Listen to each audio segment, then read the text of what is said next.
अस्सलामुअलैकुम नाजरीन, ताज 92 न्यूज के साथ मैं हूं नाइला भट्टी। चलते हैं आज की अहम खबर की तरफ। मलीर के तिजारती मरकज मेमनकोट में बदअमनी पर साबता न आ सका। गाड़ियां चोरी और डकैती के वाकयात आए रोज बढ़ने लगे। मकामी पुलिस सुकून की नींद में सो गई। मेमनकोट के ताजर मजहर मेमन के नीचे बैंक अल हबीब के बाहर खड़ी नई सीडी मोटरसाइकिल चोरी हो गई। याद रहे कि चंद रोज कबल कादरी मस्जिद के बराबर में नामालूम मुसल्लह अफराद ने आदिल मेमन से गन पॉइंट पर मोबाइल फोन और नकदी छीनकर फरार हो गए थे।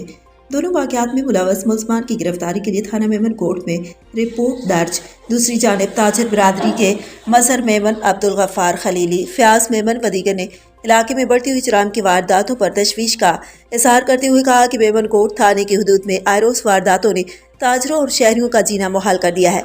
मलीर में नए SSP के आने के बावजूद भी जुराम पेशा अफराद की कार्रवाइयां बदस्तूर जारी हैं, जबकि मकामी पुलिस सब कुछ ठीक है की बुनियाद पर सोई हुई है।